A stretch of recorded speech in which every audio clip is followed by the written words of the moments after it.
Well, I'm down here somewhere. So hold on a second. Let's see. Where am I? There we go. I am here. Welcome. Good day, good afternoon, and good morning. Coming to you live from my mom's attic in East Tennessee. I'm glad you're here, everybody. And this is Sportcat. That's me. And I am here for the Daily Digest. The daily, what is it, the doom and gloom? Like I say, I want to make sure that all you prepping people understand that, well, you don't have to necessarily think about the world's going to end tomorrow because, well, it's not. So, all right, well, let's see. We got some check-ins here. First off, let me update everybody because I don't think everybody got it. I was off the air for a couple days because I had to attend to a personal family emergency, and that's why I'm live in my mom's attic. So it's going to sound different. It's going to look different. So I apologize, and there's probably going to be some hitches or glitches along the way. But mom is well, my aunt is well, my cousin's well. I'm here in East Tennessee, and I will be for a while. So, yeah, so that's the update on me and why we were dark for a couple days, but we are back. I am back in my mom's attic, and well, I guess I'm glad to be here. I don't know. I'm not going to argue. And I was going to run and get some green shirt on, but I forgot. So you just have to substitute the Mountain Dew behind me. So let's catch up in the chat here. Hello to... This screen looks so different on the laptop. Hello, Wendell. How are you? Denise, welcome. Glad you're here. Let's see. Can I close that or minimize that? Yeah, I can do that. Oh, I see what the deal is. I'm full screen. There we go. All right. Hello, Denise. How are you? Chris, always a pleasure. Thank you. Chris is always the one that reminds me. Everybody that is listening on Yerg's Radio, we want to thank Ross for allowing us to be on yergsradio.com. That also streams us on Radio X in Australia. Good day. I need you to please come over and help me get monetized on YouTube. So come over and find me on the Paranormal Guys. That's Paranormal Guys, Guyz. It's guys with a Z, and help me get to 1,000 subs. So, yeah, Chris, it was something new I was experimenting with. I was going to do it at home. I wasn't sure if it was going to work on this computer. So, yeah. So, but yeah, we're glad you're here. What Wendell said it was Saturday night. I don't know what he's talking about. But yes, all is well. Great news. Yes, very great news. Thank you to everybody. And yes, it is St. Patrick's Day. And I got a news story about it. That's where we'll start off. But I totally forgot to wear green. So I don't know. Maybe I'll go out and see if I can get some girls to pinch me or something. We'll see what happens. I don't know. So, well, I hope everybody's having a great day and a happy St. Patrick's Day. And if you celebrate, you should be wearing green. So don't follow my advice. All right. Well, let's see what we got here on, I look so tiny on this. Can I make myself bigger? No, that didn't help. I don't like that either. You have to forgive me. I'm learning to work with, I can live with that. I'm learning to work with a new computer. Well, not new, but, no, I don't like that. That's not, the screen needs to be bigger. Okay. Or at least on my end. Okay. So we'll start off this way and see what happens. I may break it before the end of the show. We got 2 hours to experiment and see what happens.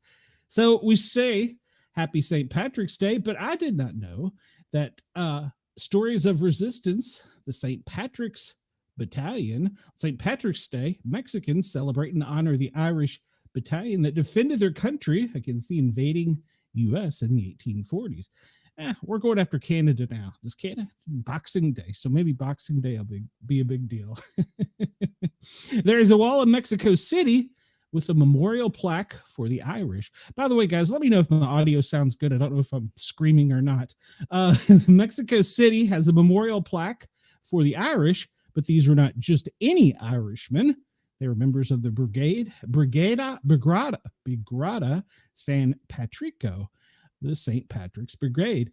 And they gave their life for the Mexican struggle against the aggressors, us, the bad guys, the United States. But that was the 1840s. Potato famine was ravaging Ireland. Hundreds of thousands of Irish citizens were immigrating to the U.S. in search of better life. Thank you, Denise. I appreciate that. In search of a better life abroad, opportunity and hope. That sounds familiar. We welcome everyone. right? Many enlisted in the United States Army. But in the 1840s, the United States, the Irish were second-class people if their white skin helped them blend in. Their accents did not. They were ridiculed and discriminated against for their accents and their Catholic faith. And I just found this out while listening to Ross, that apparently St. Patrick used the three-leaf clover to explain the Catholic-based Trinity. I did not know that. What's Wendell say? Keep up, Glenn. You said the world was not going to end tomorrow, and I said it was Saturday. Well, nope. We'll get into why it may soon, but nope, not for the moment. We're good. So many were sent. We're still talking about the Irish in their Catholic faith. Were sent to fight the front lines, Mexico. The U.S. president at the time was James Polk and promised to expand U.S. territory by any means necessary. Sounds familiar. When the U.S. declared war on Mexico in 1846, it was a war for land, for manifest destiny.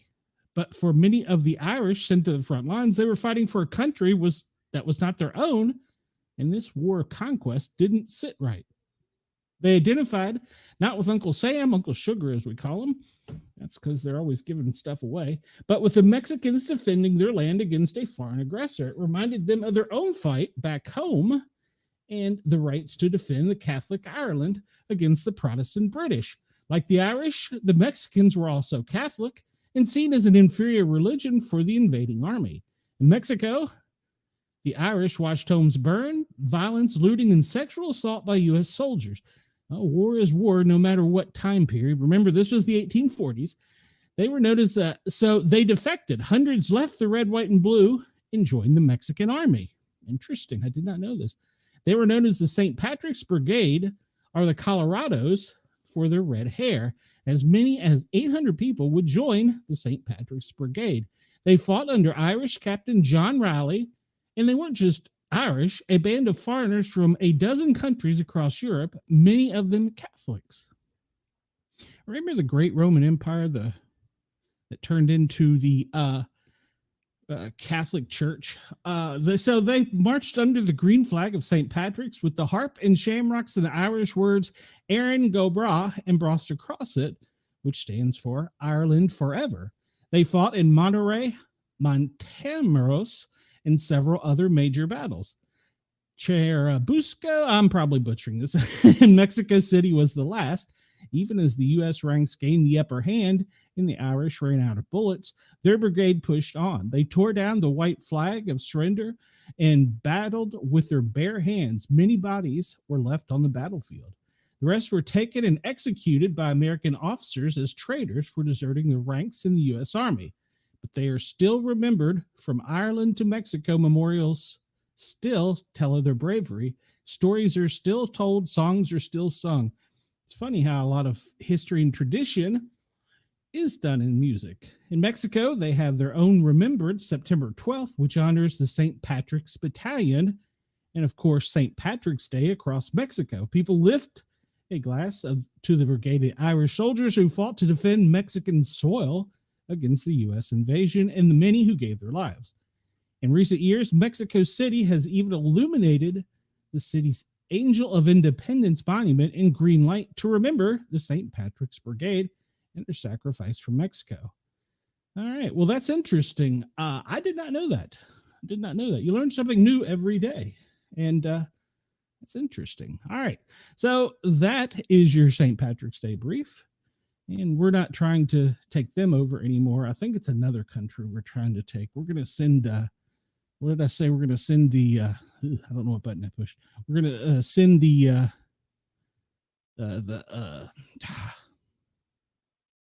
mouse. We're going to invade Newfoundland with the mammoth mouse. That's right. So, all right. Well, while we were apart, there was a powerful storm and actually came through East Tennessee and it was horrible. But it swept across the country late last week and through the weekend across the East Coast with severe weather, bringing torrential rain, tornadoes.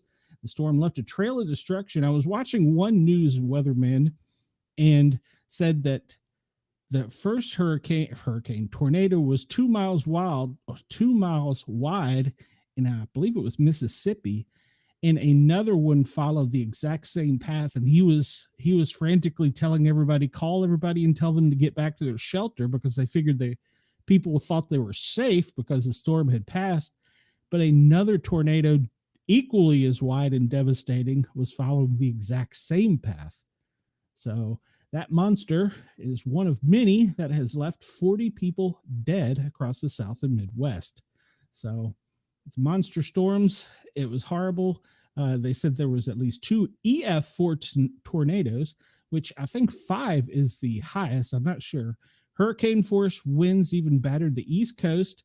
And of course, we'll talk about this later. It was a major concern in fire threat across the plains.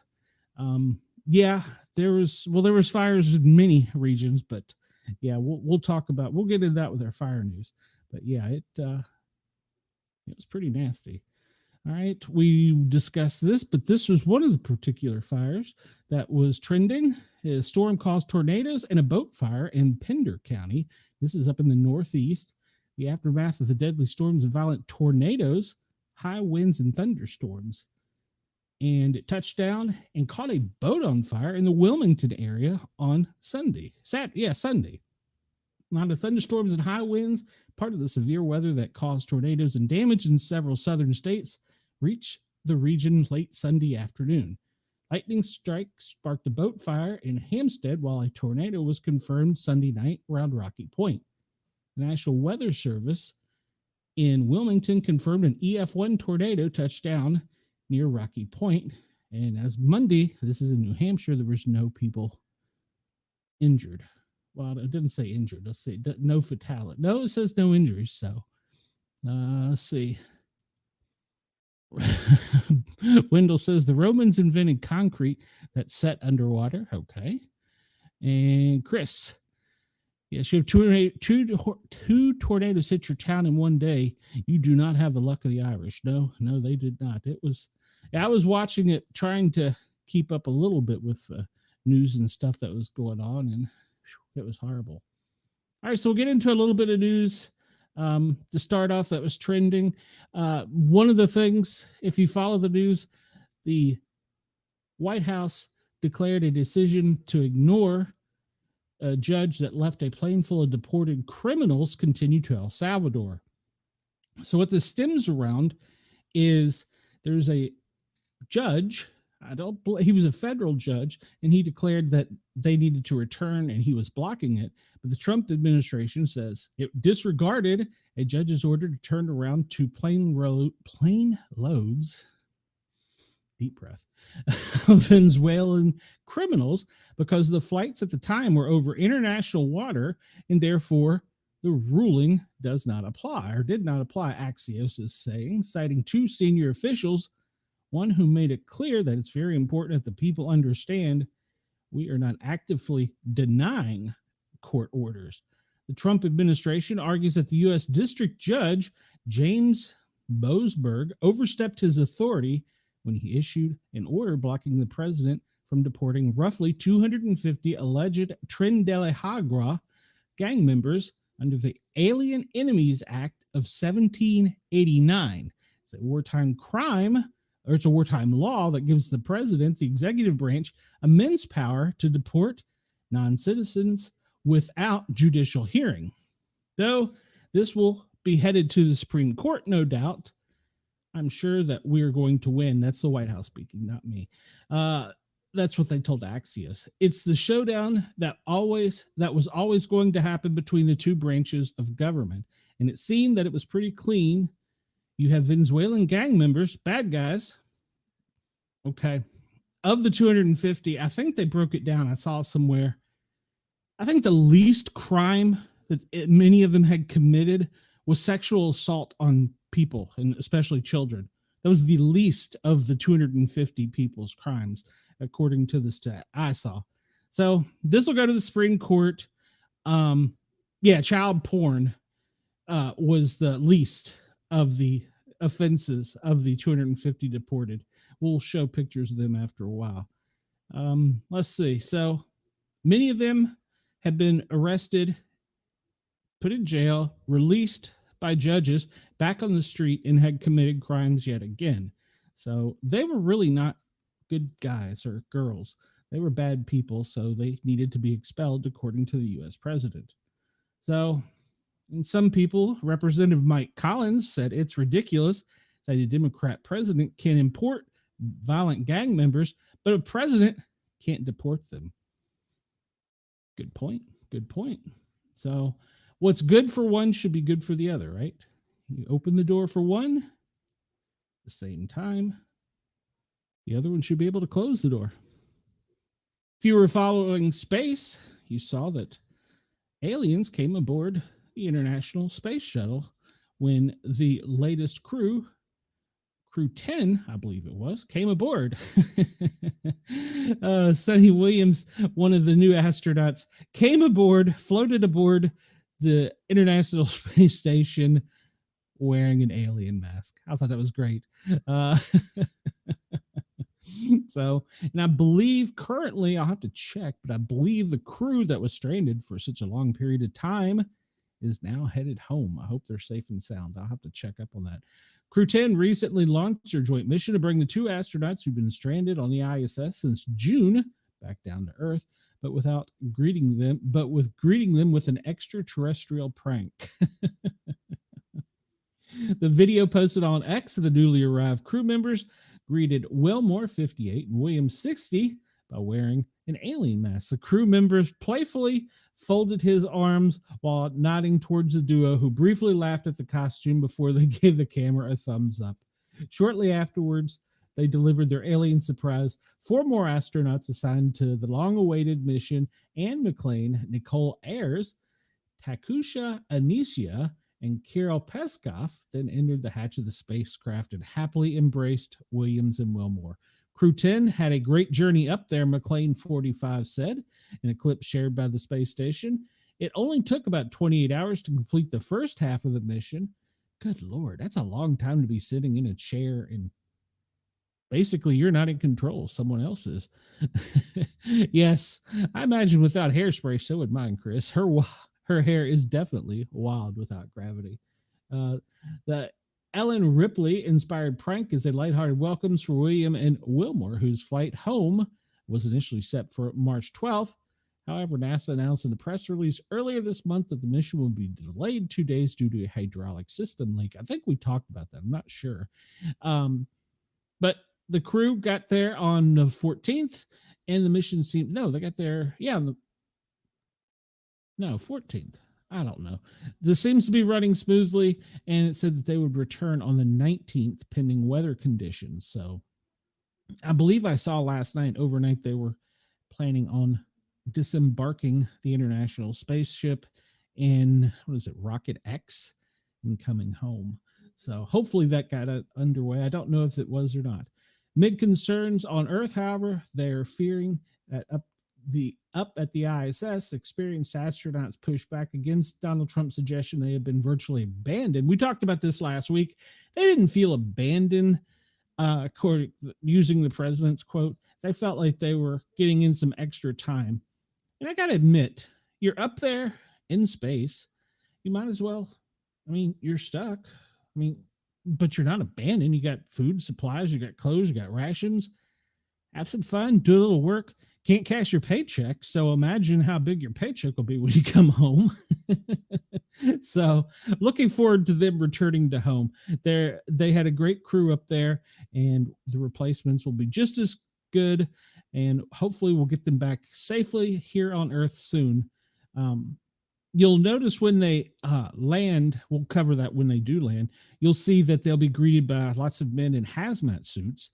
And that's pretty much standard protocol, but it always freaks the conspiratorial people out that there's some alien slime that got on it that we have to spray off. No, it's first off, it's very hot to the touch. Second off, you want to cleanse it, I guess. That's not the proper word. Decontaminate it from any possible contaminants. And then when they exit the spacecraft, it's going to take a period of time, because let's remember, for so long, their body has been used to weightlessness. So it's going to take them a while to get acclimated. And a lot of times they have to be carried out under stretchers. So they like to just tent that off so the public can't see. It takes them a little bit of time to get their acclimation back to Earth. So don't panic. It'll be okay. Well, we will cover that when we can. All right. Back to my normal cup of tea here. Look at this. The daily operations briefing. Elon, what are you doing? FEMA's behind again. This is Sunday. This is not today. We should have Monday's update, but 8:30 a.m. Sunday. What is it now? It's 13:22 on the East Coast. FEMA, what are you doing? We're not updated here, but we will, nevertheless, cover what they're talking about, even though we're a day behind. Thank you, FEMA. Always good to know you're on time. So this is over the weekend, national current operations and things they are monitoring. Of course, at that time, they were concerned about the severe weather and wildfire, and they were going to monitor heavy snow in the Pacific Northwest. And they do have some declaration activities in Oklahoma and in Texas. I assume that may be why it's delayed, because they probably got a few more over the weekend. We can pretty much ignore this national weather forecast and look at Monday over here, which will show larger, but that snow is coming. It's cold here in the South. What happened? We were in the 80s. It was so nice, and the storm came through.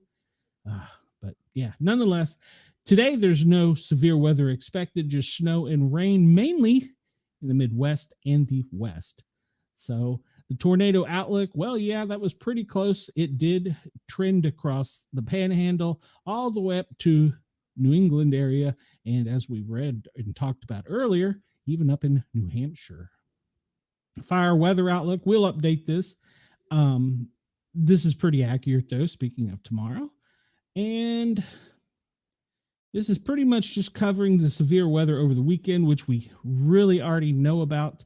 But they are going to be covering this probably in greater depth, the fires and the tornadoes. Of course, we look down here in Mississippi, Alabama, Arkansas, all the way up to where you are, Chris, in Illinois and Indiana. There was some severe storms. So Wendell says the hull is probably radioactive. I don't know if I would say it's radioactive, but it definitely has the potential to carry some isotopes from space that here on Earth would probably not be good if they got out. But I wouldn't necessarily say radioactive, because coming in, the temperatures are so extreme, it burns most things off. So the carbon is probably the worst part of everything it does burn off. But that space slime, from what's the Marvel character? Venom. That's how he came to Earth, wasn't it? I have to go back and look. I don't remember. We'll talk about all these fires and everything since FEMA is leaving us out of the loop. But we see over the weekend, Oklahoma had some large fires. These were storm related, and they've changed since this Sunday briefing. So Oklahoma had a lot of fires. Barn fire in Oklahoma, which turned into a much larger brush fire. So yeah, Oklahoma and Texas right now have some pretty big fires. And Monday, none of those areas are going to get much rain. So they're saying that the next 6 to 10 day outlook, that up in the Midwest, the Northwest, they're expecting lower than normal temperatures, while it will be above normal all the way from the Great Plains to Texas. And we're going to be normal here on the East and the Southeast and the Mid-Atlantic. Well, right now it's cold. I went outside to vape and it was crazy. So, yeah, I was surprised how cold it was out there. So, all right. So that is that. Space weather outlook. We talked about this. There was some communications outage, and I heard Ross talking about he's going to be on shortwave. I hope he brings me along for the ride. A lot of times the HF is the short wave, half wave, long wave, medium wave. That's always impacted, but it was affected over the weekend by the corona clouds ejected, is it clouds? The plasma and clouds ejected, the solar storm ejected that hit Earth, and it has caused some communication blackouts, mainly over South America, Africa, up in the Baltic area, crossing over to almost the Antarctica region, back down across the coast of Newfoundland. That was over the weekend. And we'll talk about this tomorrow because this is all going to change where people are and what's going on with this storm. It's going to be a much different map tomorrow. Hopefully tomorrow. So we'll see all kinds of new declarations and requests from the storms. So, all right. Let's see. Well, Sunday, last night, I noticed the president, in fact, well, I meant to pull it up. Last night, the president left Mar-a-Lago and was not returning back until almost midnight. If you see here, we got back at midnight last night. So, yeah, he had a busy weekend down in Mar-a-Lago. But he was still working, as we know. Wherever the president goes, they have all the stuff he needs to keep us safe. So what does he have on the docket for today? 9 a.m. in-pool camera time for the press. I can tell you, if you followed any of the headline news, any of them, you saw this fellow was busy well before 9 a.m. There was going to be a press briefing at 1300. They should be about 30 minutes into it. And today the president is en route to the JFK Performing Arts Center, the Kennedy Center, at 2:45.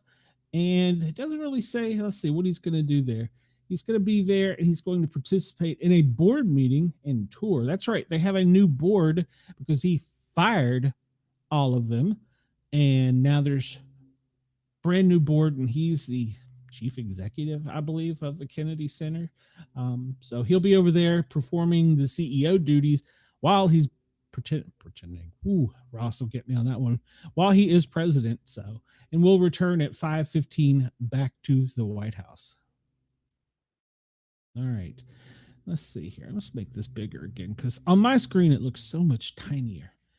So the FAA is concerned and they issued a statement over the environmental take on SpaceX. They have requested more launches and a new landing pad.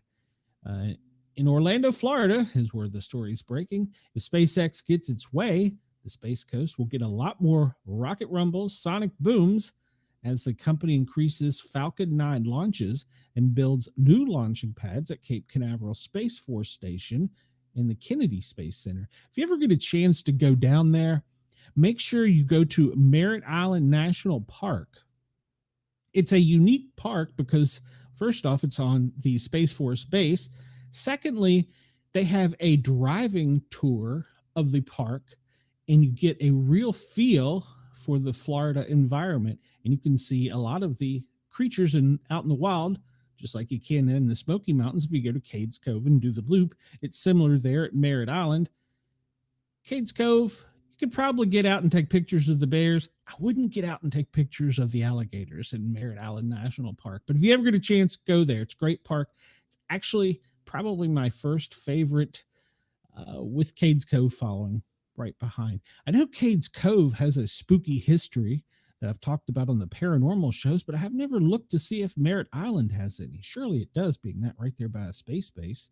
And if you're into the Bigfoot stuff, you will find that there could be a skunk ape down there. So at any rate, FAA is partnered with the Air Force, Coast Guard, and NASA for the assessment for the lead agencies, while NASA will be the lead agency for the assessment that is expected for spring for the Launch Complex 39 Alpha, where SpaceX wants to increase launches from 20 to 36, with up to 5 of its larger Falcon heavy rockets each year. The construction of the pair of new landing pads on the Space Coast would solve the company's reliance on 2 landing pads at Canaveral's Launch Complex 13. It will soon lose access. That space has been set aside by the Federal Space Force as a future launch site for two other commercial launch providers, Phantom Space and Via Space. One of those two is working to get a hotel built in space. I think it's a horrible idea. Space Force's goal is to have SpaceX and other launch providers maintain landing sites at the same place from which they will launch. Actually be cost saving for us because they're going to build it and we get to use it when we launch our new whatever it is that we're going to be launching after the Challengers and Columbias, all of those spacecraft. So whatever our new one is, I think our new one will probably be X-39B, which is about the size of the space shuttle, but it's a drone. So that's probably going to be our next one. It's been in space for about the past 3 years doing tests. Of course, it's all classified tests. So we'll see. Hopefully that will be our next one, but we don't know. So the study is going to talk about SpaceX and their growth and the effect on the environment and the facilities, with the FAA taking the lead drafting the environmental assessment. So we can check that out when it's released, but the Air Force is already starting to release some of its finding where they state no significant impact. But FAA is going to make the final determination, and we will be able to see that ruling here in the very near future. Of course, they're concerned, like I said, about the wetland in the area. They're worried about a Florida scrub jay and the southeastern beach mouse. Well, we got the woolly mouse, so why are we worried about it? So, but anyhow, and they say that too much wetland are those two animals are a flight safety concern. A mouse is a flight safety concern. Okay. So, all right. So you can check out the 116-page draft document that the FAA has already got and see. I will go ahead and just download that so that we can talk about it. Yeah, we'll just save it right there. That'll be good. We can talk about that at a soon to be show. All right, go away. Go away. I want you to leave now. Leave the screen. Leave the screen. Yes, leave the screen. How do I get rid of this? Oh my gosh. I've broke the computer. X. That's what I want. X right there. There we go. All right. So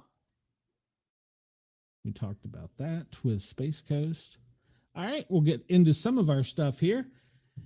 So we'll have our National Weather Service daily briefing since, well, FEMA didn't give us one. I guess it's my job. Maybe FEMA should pay me. We look and see over the California coastline, extending all the way up into Wyoming and Montana, is a band of rain snow mix, and that coming down from the Canadian Great Frontier into Minnesota and Wisconsin is a little bit of snow, and the remnants of the storms that ravaged much of the country over the weekend are making their way off of the Maine coastline up into Nova Scotia. But many of them, the bad stuff is now offshore, so it is now just pretty much rain. And the next front coming through, which we'll see on the wind, is going to be next week. It could be the potential for just as bad storms.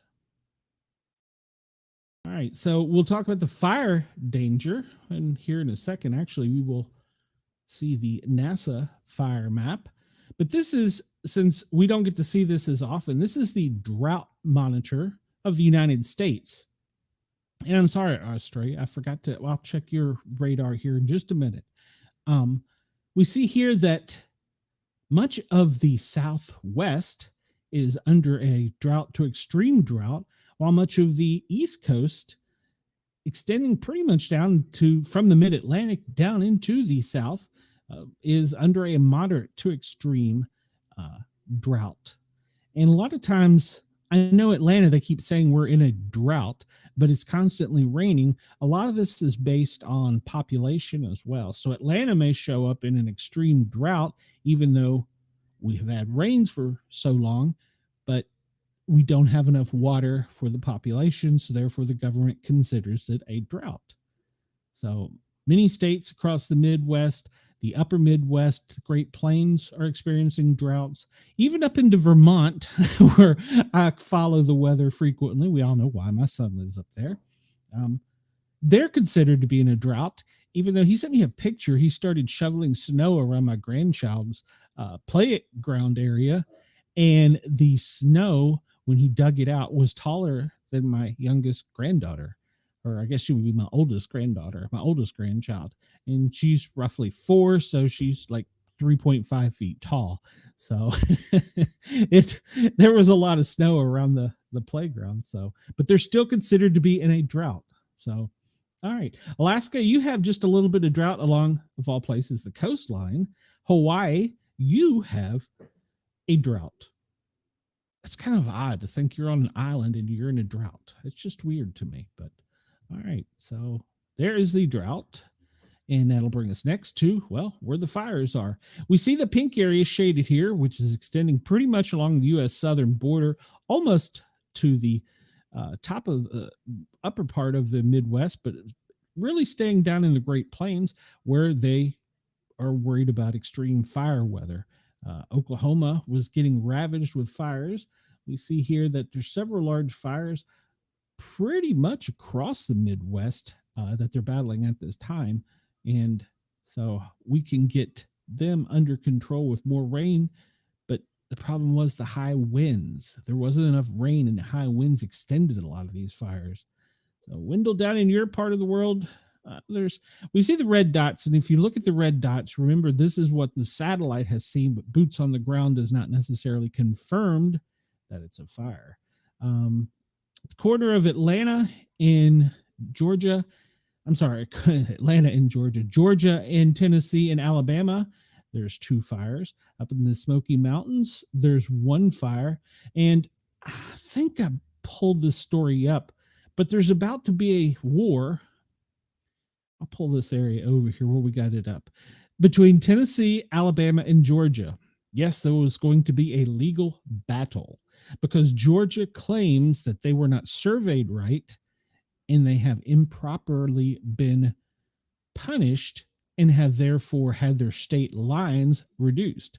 In other words, Georgia says that part of Tennessee and Alabama is theirs, and they're seeking through civil law at this time and asking for congressional help to extend the state line further into Tennessee and further west into Alabama.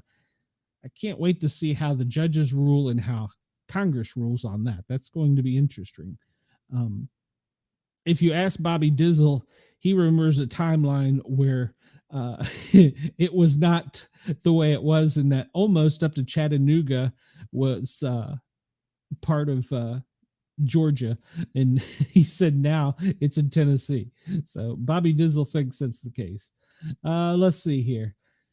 Denise, up in your part of the world, there's really no significant fire issues. Over in your part of the world, Chris, you're right on that borderline area where there could be some dangerous storms. In the fire hazard is greater there. And down where Brenda is in Texas, there's all kinds of fires on the ground already. So that's for, I think, everybody that's watching. If anybody's got a special request to zoom in on their area, let me know. But as we talked about, most of the Dakotas, North and South Dakota, extending all the way almost to St. Louis in the Midwest, is under extreme fire watch. And then you look down here at the Texas border, there's several large fires with Arkansas, Oklahoma, and it's kind of a sloppy mess down there. Let's see what Wendell says. Wendell says the Georgia line at one time reached all the way to the Mississippi. Yes, if you look back on some of the much older maps, you will see that the Carolinas once were one, and that Georgia almost went all the way across the country at the time. Yeah, it's crazy. Wendell, I knew you would ask about this, so I brought this one up. This is the earthquake map, the most recent ones in the United States. We have one in Kansas. It was a 3.0. That was today. And out on the West Coast, where they're always shaking and rattling, they had one yesterday in Lake Pillsbury, down in the lower California region. Malibu, they had a 3.9 yesterday. And in Enza, am I saying that right? Enzea, they had one yesterday of a 2.6. So that's the most recent ones. Up here in Alaska, we often forget about them. They had one earlier today in, why did I bring this one up? I can't pronounce the name. Katovik, Alaska, which was 4.1. Down on the southern border in Willow, they had one yesterday of a 2.5. In Sunrise, Alaska, they had one earlier today of a 2.8. Extending over west, down into Solomon Island, they had a 3.5.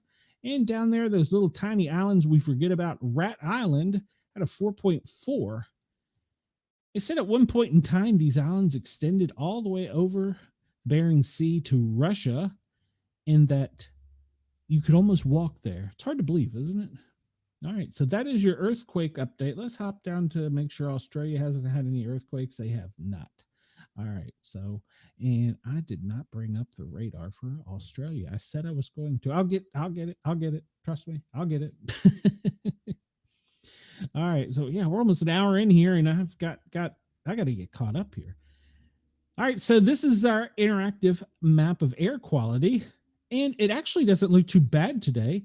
Where I'm at in East Tennessee, it's pretty clear. Chris, where you are, you've got some little moderate air up there. Wendell says it still looks like Alaska is splitting in half. Well, those earthquakes keep up. Down along the southern coast in Monterey, there's some moderate weather, and up along the northwest, there's some moderate air. Los Angeles and San Francisco, well, sorry, but your air quality is not that great. I know here in the South, it has entered pollen season. Yay. Yay. So, yay. All right. So here's our current weather map. This does show earthquakes, but these are the older ones, so I didn't highlight them. We see that snowstorm is growing, and the winter weather is going to be crossing down across Washington and Oregon through the Midwest into the Great Plains, and eventually it'll reach all the way over to the Rockies. The other storm is making its way off the coast. The most severe stuff is already off the coast, with just Maine having the heaviest part of the rain right now. We'll skip down to Australia and check you guys out. And by the way, if any of my Australian listeners would like to email me, sportcat@protonmail.com, or you can get in touch with me through the Yerg's Radio Network. I would like to know what your conspiracy theories are on the cyclone. I watched a video last night that said that there were some lasers and lights that came out of the storm, and I don't really feed into these conspiracy theories that much. Go away, Twitch viewer. But it did bring up something that even Chris and I had talked about, how remember the storm turned and then it sat there and we weren't expecting it to impact Brisbane. Well, supposedly, according to this conspiracy theory, these blue rays pushed the storm to go further to the south and then over to the west. I'd like to know what some of the listeners think. I personally don't know if I buy into it, but I don't live there. But they showed pictures of the Gold Coast. Wow, the erosion was probably 4 to 5 foot. I did not expect that. And they were showing prior to the storm, some of the water in the southwest, southeast part of the Gold Coast had been sucked away almost like a tsunami in a video. So interesting. I don't know if I buy into it, but I'd like to know from any of my Australian listeners. I'm always into the paranormal conspiracy world. And like we had talked about, Chris and I even mentioned it, it had that odd phallic shape, and then it did that weird turn and then just stopped, and it wasn't being forecast that way. And I don't know. So let me know what you think. Anyhow, Australia, Brisbane, you're getting a little bit of rain today. Doesn't look like it's going to be a great deal, but I know you're still dealing with the flooding. So I hope that you're okay down there. Down in Sydney, you're going to have a little bit of rain coming on shore, but once again, it's going to be light. But the flooding is still an issue for you guys. Over in the central part of Australia, some light rain. You're going to need that in South Australia with those wildfires. In the Northern Territories, the far Northern Territories are going to have a little bit of rain coming inshore, but it doesn't look like anything significant unless you're along the coastline up there along Darwin. It looks like they're going to get hammered with some severe thunderstorms. As the daylight increases, that will probably intensify a little bit coming ashore. So keep your eyes open for that.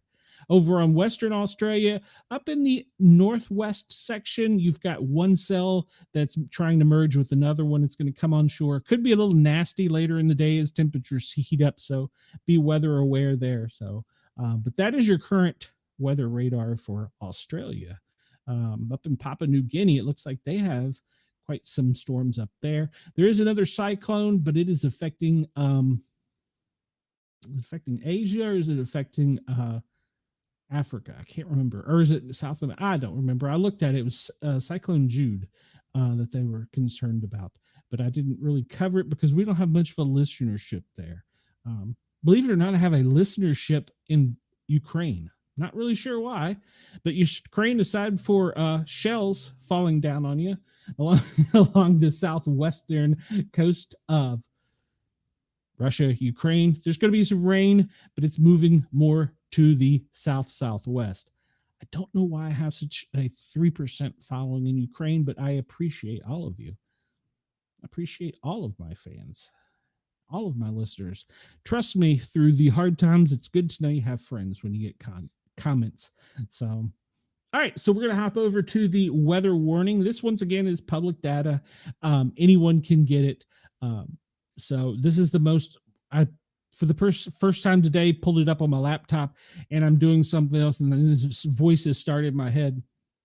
Aside from the normal ones, weather warnings, the AI telling me all these that you read on the left side, it was reading them off to me. I'm like, stop. I got enough voices in my head. I don't need any more, huh? All right. So basically, we're going to be looking at the watches small craft advisory. That's going to be down on the Carolina coast. And it's going to actually, that's probably going to extend almost all of the South Carolina coast, all the way up to the northern coastline. It's going to break there right at that little point, which is actually one of the most southern point tips Oak Island is of United States, not Key West. Let's see, Cape Fear, North Carolina. Yeah, we just talked about that. Is the Gale Coastal Water Small Craft Advisory. I saw over the weekend Oak Island had their first water rescue. Denise, up by where you are, there's some flooding concerns, although they're minor in Hamilton, New York. I'm not sure. You're further over towards Long Island. Rip currents down off of the Texas coastline in the Gulf of America. Is something that we are to be concerned about. South Dakota wind. So lots of wind in the South Dakota. We're worried about the firestorms. Maryland, Andy's testing again. I don't know why. So there's a special marine warning.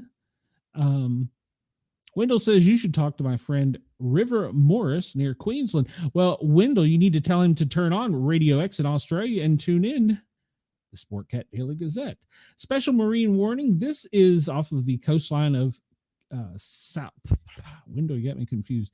San Francisco and it's pretty much all of the San Francisco Bay area is under a special marine warning. So it looks like there's going to be some tough coastal waters there on the West Coast.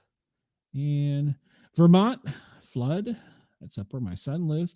And that's due to the rain. And something that I have learned from two of my, family and friends, mud season is about to begin in Vermont and parts of Colorado. And that's what causes the flooding. The special weather statement in California, we talked about Iowa, Illinois, and Missouri. A special weather statement's probably more for the winds than anything.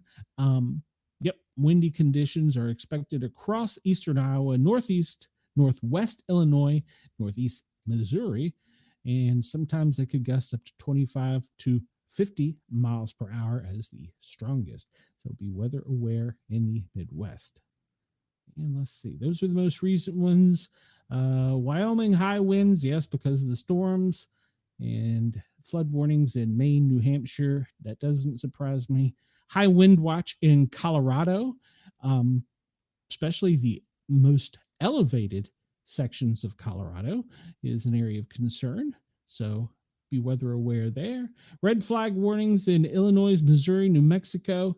That's for the winds and fire. So we're worried about that. Oklahoma, obviously, we discussed the fire warning. Winter storm watch. It's going to be ugly. Winter storm is returning with the higher elevations up in Nebraska and Kansas are going to be experiencing some severe winter weather. It's going to be up to 2 or 4. Actually, they call it moderate. They do say severe, 2 to 4 inches. Oh, and we're pretty much back to where we started, where they just updated them from earlier. So that is weather warning. You can go check them out. I am not affiliated. They don't give me any money to use their site, and I don't get anything from it. But I think it's a great service that they do, and you can actually give them a tip if you like them. Weather warning, weather, wxwarn.affirmtech.com. Check them out. All right, we're almost to our favorite map. This is the wind map of the United States. And I pulled this up about 2 hours ago. So can I do this without having to? Let's see. Yeah, okay. All right, so here, I brought it up to date. The highest wind at the current time is almost 40 miles per hour. That's probably in this little vortex up here in the Great Plains, I would imagine. Let's see. This actually gives you a little bit.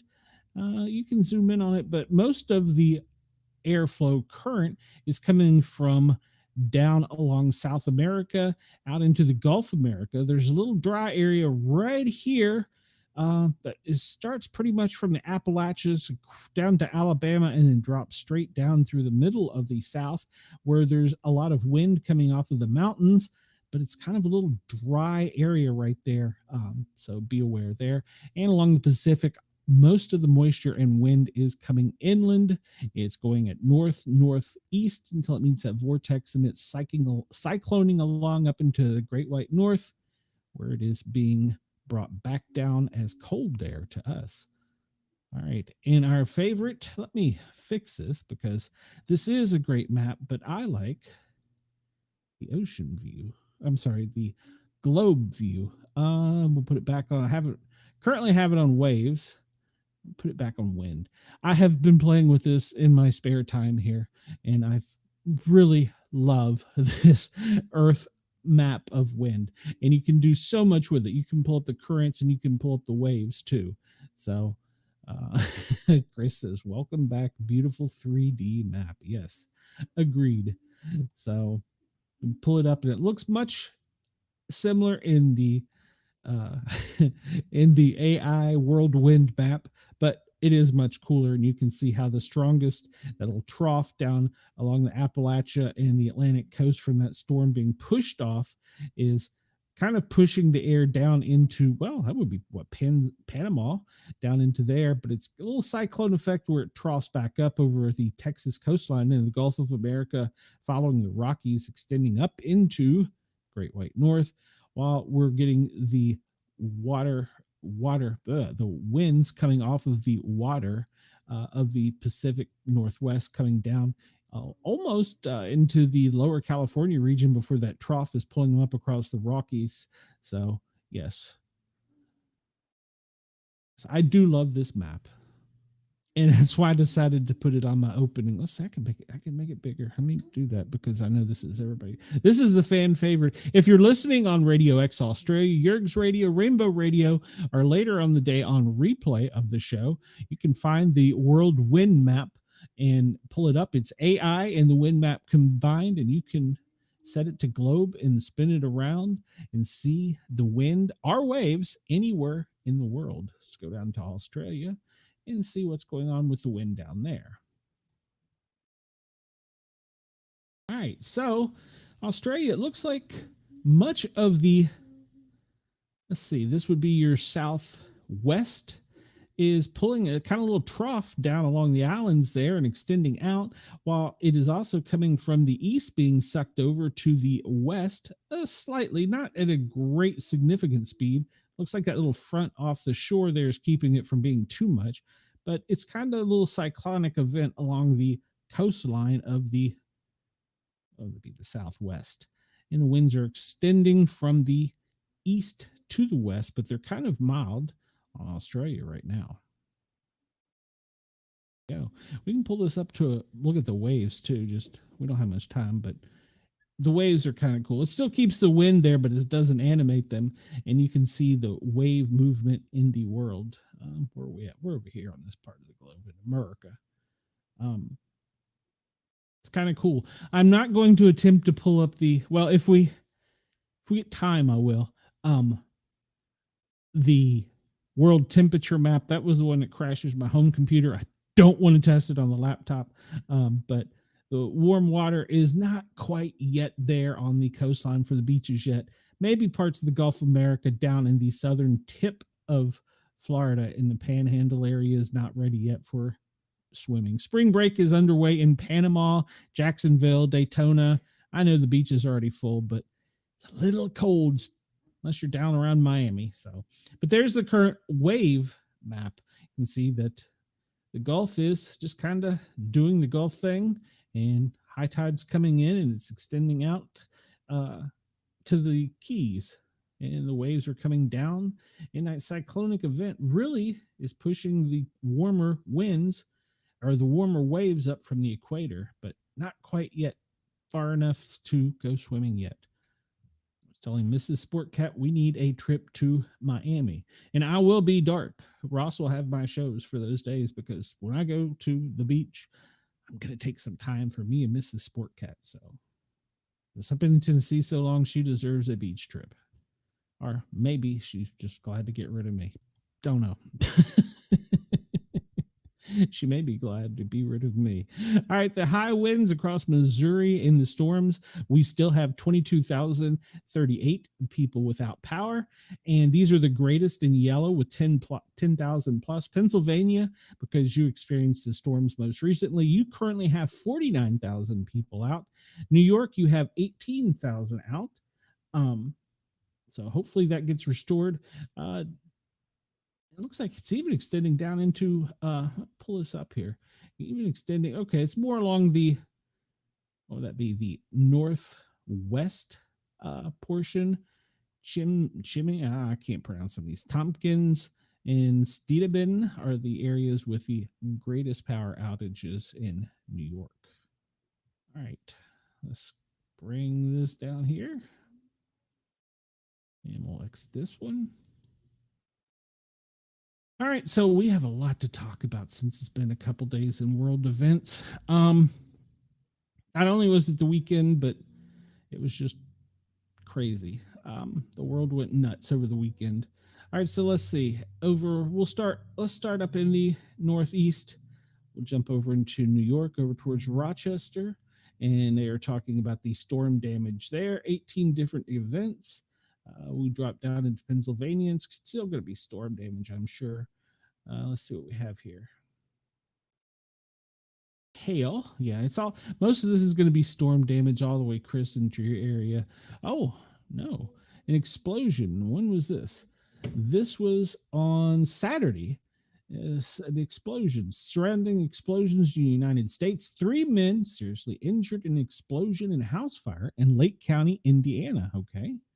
I was expecting it to be storm when it popped up explosion. I was shocked. Over in Ohio, It's still in the winter storm down into Tennessee. Still going to be the severe weather. Somewhere I thought I saw. I'll pull it back up, or I'll extend it back out. In Cheyenne over in West Virginia. I gotta close that first. Nope. Storm. North Carolina, storm damage, hail and storms. Somewhere I thought I saw something else, but maybe not. Public safety incident. 2 dead, 1 injured in Rocky Mount. Boy, it's such a small town in North Carolina to have that kind of violence. That was yesterday, last night, actually. Let's see, down here in the beach line, we're going to start talking about a lot of incidents around spring break. It's kind of crazy. Well, they're not really teenagers. The young adults aren't quite old adults yet, and well, they are doing stupid things on the beach. So, yeah. I know I was watching On Patrol over the weekend, and they had several people in Daytona Beach that were shot on the beach because of somebody playing cards or something like that. It's like, come on, you're supposed to be having fun. There's no time for this shenanigans. All right. Not much in the south. Go over to the southwest, and we'll see. Probably this is going to be the fires. Yep, large outdoor fires, wind-driven fires, creating brush fires, most of Texas. Let's see, 5 dead, 11 injured in a multi-vehicle crash yesterday morning, about 24 hours ago. All right, I was not aware of that. More large fires. Let's see. This is probably talking about the measles before it brings it up. Epidemic human. And this is still ongoing. Let's see. Texas, New Mexico border, the measles incident. I did not get a count of the newest number of how many cases were reported. It's over 100. I know that. I think I saw at one point in time it was like 226. So maybe that was in the U.S. only, so 100 in Texas. But yeah, it's still an ongoing thing there. We're going to talk about something else here.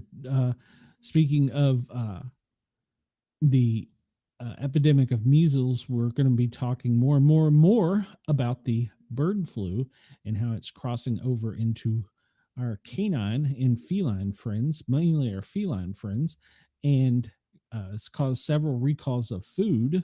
And it's also had several feline fatalities. So keep an eye on your pets when they're outside and don't let them fight with the birds. I saw a funny AI generated video of a cockfight versus a toddler. And I do not encourage cockfighting, but the video was funny. The toddler beat the rooster's butt. It was funny. So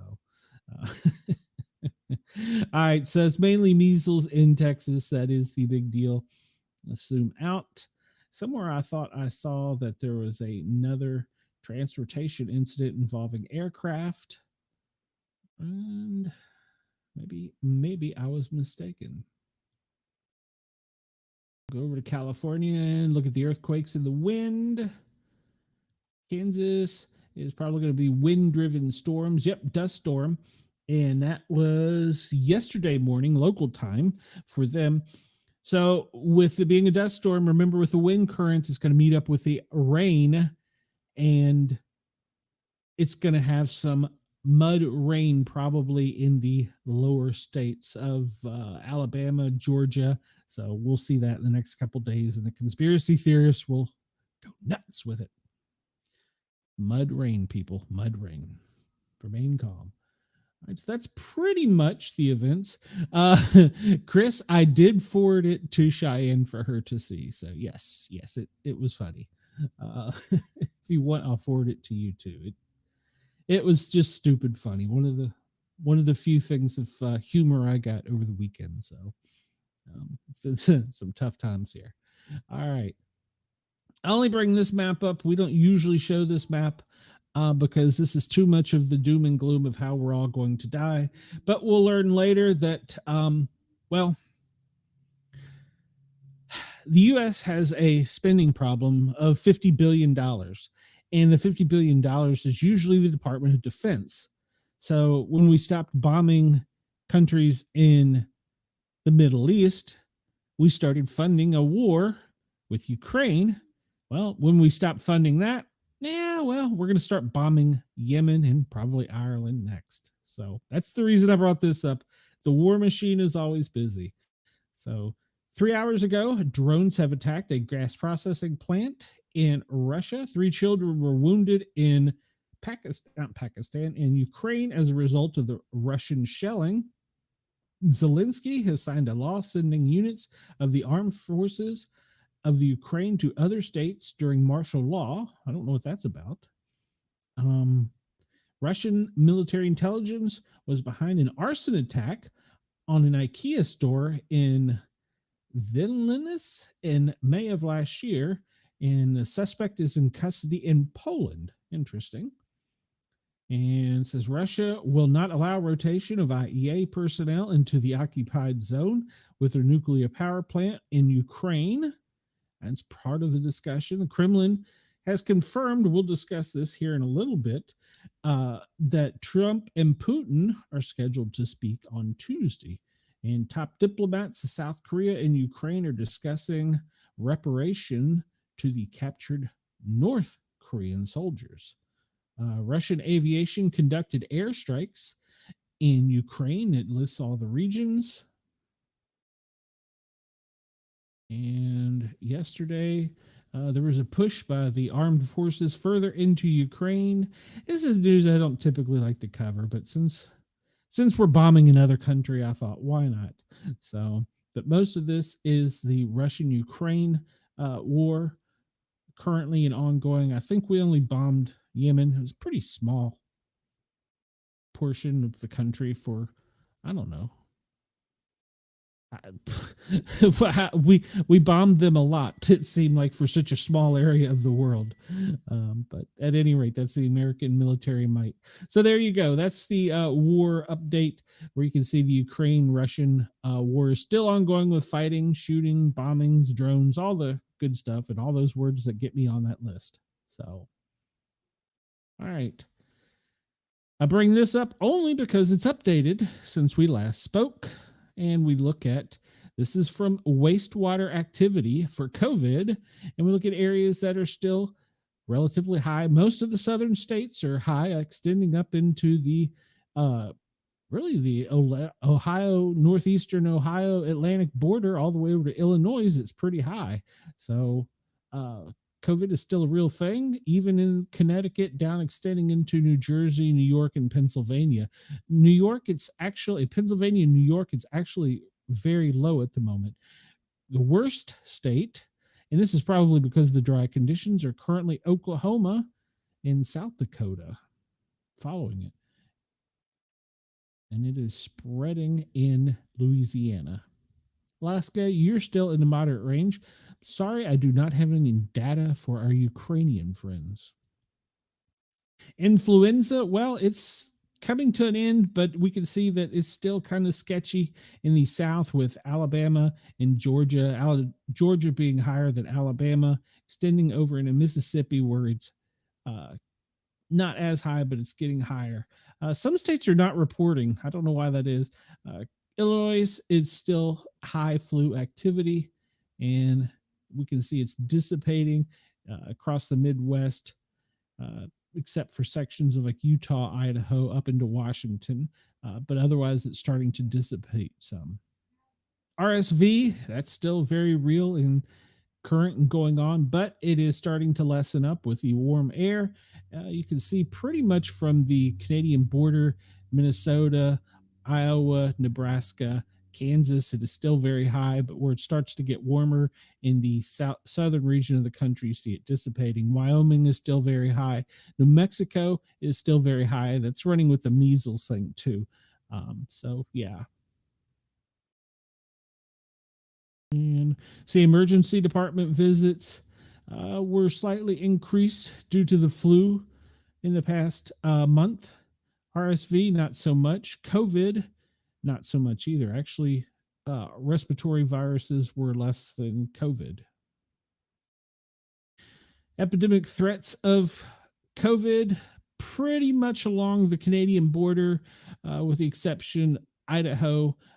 Most of these states are declining, and we see that it is still probably because of the weather increasing down in states like Louisiana, Mississippi, but so far it has not changed in the deep South. Only in North Carolina is it growing, but Texas, Arizona, you're all declining. And Alaska, it is growing over there. Influenza, we see it's with that little cold front we talked about, pretty much from Wisconsin declining all the way down to Arizona. But in the states in the South, it's not really doing anything. So there's no real growth of it, but it looks as though it's starting to decline. So good news for flu. And we don't going to look at any of that. All right, so that is that page. Yes, I did want to talk about this. Since it is St. Patrick's Day, I probably should have covered this. Is the Chicago River still dyed green? See a live look at the river. Well, there it is. The Chicago River is going to be green for several days after the dyeing. It is emerald green. If you look on the screen there, this is a live view of the Chicago River. So yes, the Chicago River is still in fact green. It's a tradition that's gone back for many years, with 2025 being no exception. Thousands lined the Riverwalk to see the river transform to an emerald green. According to Choose Chicago, the bright green color was only expected to last for a few hours. Throughout, the green hue could remain for days. As of 8:30 a.m. Monday, today, that's local time for Chicago, the shamrock color over the river was still bright as ever. In 2024, the river remained green for several days after dyeing, still appearing emerald even in the following week. And each year, the Chicago Plumbers Union uses boats along the Chicago River using a concoctions, sprays dyed out of plumbing pipes and spout pumps. But the mysterious mixture doesn't come out green. It's actually orange. Once the dye sets, the color changes to green. The date changes each year, but usually occurs the weekend before St. Patrick's Day in 2025. This, what's in the dye? Well, it's remained a mystery. Hopefully it's safe. They say it's environmentally friendly. I don't know, but apparently it's a closely kept secret. This dates all the way back to 1961. So it was apparently they used the dye to detect leaks in the sewer system, but on St. Patrick's Day in 1961, they decided to turn the river green. And if you look at the live look there, you can see the Chicago River is still a nice green color. So there you go. The Plumbers Union in Chicago is responsible for killing all the fish. No, I'm just kidding. I don't know that that's true. It could be true, but don't blame me. All right. So we'll jump into other news here. Here we go. All right. We're not going to sign up for anything. Let's make the screen bigger. I really don't think this is a becoming photo of the president, but the White House showed photos of President Trump in a golf polo wearing his traditional MAGA cap, watching the terrorist strikes over the weekend. White House released photos of President Donald Trump watching the strikes against the Iranian-backed Houthis. How can you be a terrorist organization named Houthi? I'm just asking for a friend. Watching the strike against the Iranian-backed Houthis on Saturday, donning a headset and wearing golf attire. And he's taking action against the Houthis to defend U.S. shipping assets and deter further terrorist attacks. The White House said in a statement, for too long, American economic and national threats have been under assault by the Houthis, not under this presidency. What he's saying is, we're going to bomb the shit out of you. So that's my words, but that's pretty much what he said. So, yeah, we're going to be bombing Yemen and the Houthis. So, yeah, I agree with you, Chris. Why do you sign your own caps? Look is really not that great for him. I mean, I know he's an aging male, but I don't know. I'd wear a different color, but whatever.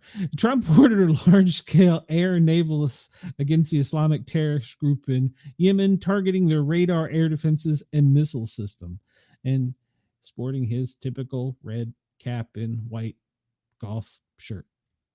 And yes, he even signs his own. Maybe he gives them out after he signs them. He gives them away to be sold. I have no idea, but I agree. He's a dork. All right. I guess they all have their quirks. So this came straight off the press this morning. This was one of the first things. Trump warns Iran, any shots fired by the Houthis, you will be held responsible. Monday morning, remember I said he was up early. President Trump warned Ireland. He didn't warn Ireland. Sorry, my Irish listeners know. Trump didn't warn you. He warned Iran, the largest state sponsor of terrorism in the world, that any attack by the Iranian-supported Houthis in Yemen, the United States would be viewed as having come from Iran. Last week, we reportedly used two B-2 stealth bombers to strike underground weapons facilities used by the Houthis, a terrorist group based in Yemen that has been responsible for sinking multiple ships and attacking dozens more in the Red Sea and Gulf of Aden through the use of drones. U.S. CENTCOM said the bombers targeted hardened underground facilities housing missiles, weapons, components, and other munitions used to target military and civilian vessels throughout the region. He said, this is President Trump speaking. He said this on Truth Social this morning. Let nobody be fooled. The hundreds of attacks being made by the Houthis, the sinister mobsters and thugs based in Yemen who are hated by the Yemeni people, all emanate from and are created by Iran. Any further attacks or retaliation by the Houthis will be met with great force, and there is no guarantee that the force will stop there. Iran has played the innocent, I'm using my air quotes there, victim of rogue terrorists from which they've lost control, but they haven't lost control, Trump is saying. They're dictating every move, giving them weapons, supplying them with money and highly sophisticated military equipment and even intelligence. Every shot fired by the Houthis will be looked upon from this point forward as being fired from the weapons and leadership of Iran, and Iran will be held responsible and suffer the consequences, and those consequences will be dire, according to Trump's warning. In other words, as I said, $50 billion is not going to Ukraine anymore now that we've got peace there. The war machine needs to spend that $50 billion. So Iran, Yemen, we're going to bomb the shit out of you. Sorry, it's your turn in the hole. Maybe that's an unpopular opinion or way of saying it. All right, we talked about this last week, and this is going to probably make its way up to the Supreme Court. Hot off the presses this morning, Trump declares that pardons signed by Biden during his final days in office are void. The president signs his cap personally, but apparently, as we discussed, it was discovered by the archivists at the White House and the National Archives that the only document that was signed by the president by his hand was when he withdrew from the Democrat nomination. That none of the pardons or none of the other executive orders. I question some of that because we see on TV when they get elected that they sit there and they sign stuff. They probably don't know especially him, probably don't know what the hell they're signing, but we can see those. But apparently a lot of these executive orders and the pardons were all auto pen, and the investigation has discovered that he may not even have known, and we saw that was made public through a nighttime interview with one of the current events hosts, that he didn't even know he had signed it. So President Trump announced during the early morning hours on Monday, remember he came back last night at midnight, that the pardons would be void that Joe Biden issued during his final days in office. This is him speaking. I'm using quotes. The pardons that Sleepy Joe Biden gave to the unselected committee of political thugs and many others are hereby declared void, vacant, and of no further force or effect because of the fact that they were done by, quote, auto pen. Trump posted this on social media shortly after midnight. Remember I said he got home. So I agree. President Biden at times didn't know where he was at. It was so visible at times. Good Lord. So in other words, Joe Biden did not sign them, but more importantly, he did not know anything about them. See, that's what's going to be come into question right there. And that's the question the Supreme Court's going to have. I'm going to guess, I don't know that you can summon a president to the Supreme Court, but I'm going to guess if he does, his legal advisors will probably tell him to seek the fifth, plead the fifth. So we'll see. The necessary parting documents were not explained to or approved by President Biden. He knew nothing about them, and the people that did may have committed a crime. Therefore, those on the unselect committee who destroyed and deleted all evidence obtained during their 2-year witch hunt of me, President Trump speaking, and many other innocent people should fully understand that they are subject to investigation at the highest level. Remember, today is also the day that the Deputy Secretary of the FBI, Dan Bongino, comes into office, and we all know he has an axe to grind with several of those people. So this is going to be a highly political topic for probably the next 2 years. On a morning, a poll was released that Democrat opinion poll was at an all-time low of 29% support for the Democratic Party. So what do they say? You kick them while they're down? Well, apparently that's what we're doing. So the Trump is declaring that all of the pardons issued by crooked Joe Biden are null and void. The post from the president comes after the Heritage Foundation of Oversight Project blew the whistle on Biden using the exact same auto pen signature on multiple pardons issued during his pregnancy. During his presidency. I hope he's not pregnant. It would be so bad. All right. So this is just another post. This describes and in further more what the auto pen is. Basically, the auto pen, you can go online and see in YouTube. NPR has a great story on it. The auto pen is it's now AI, but it used to be actual mechanical arm signing a pen. So you can go back and look at the history. The only time the auto pen was used prior to this for anything of significance was President Barack Obama signed a auto pen remotely in 2011. So we're going to see where this goes. The Constitution nor statute prescribes neither. Okay. As Bloomberg notes, the Justice Department also held in 1929 that neither the Constitution nor statute prescribe the method by which the executive clemency shall be exercised or evidence. So it is wholly up to the president to decide. Well, I have a feeling, yeah, exactly. I'm sorry, Denise there. I have a feeling that it's no longer going to be the FBI or Department of Justice opinion. I believe we're going to see the other branch of power in the United States government, the Supreme Court, will be ruling in on this. So, yeah, we're going to see where this goes. The Supreme Court is going to be the ultimate one for this. We discussed this earlier. Trump will speak with Putin on Tuesday. President Trump has revealed this morning that he plans to speak to Russian President Vladimir Putin on Tuesday amid negotiations to end the war in Ukraine. Trump made the announcement while speaking to reporters on Air Force One returning last night. Remember, I said last night I followed him. It's around midnight when he landed. We will see if we have something to be announced maybe Tuesday. I will be speaking to President Putin on Tuesday. A lot of work has been done over the weekend. We want to see if we can bring that war to an end. On Monday, the Kremlin spokesman Dmitry Peskov confirmed the two leaders are set to speak, but declined to get into specifics, stating, "We never get ahead of events in the contents of conversations between two presidents, and they are not subject to any prior discussion." So we know that they have been working on both sides to get this solved. Let's get this war to an end so we can get to another one.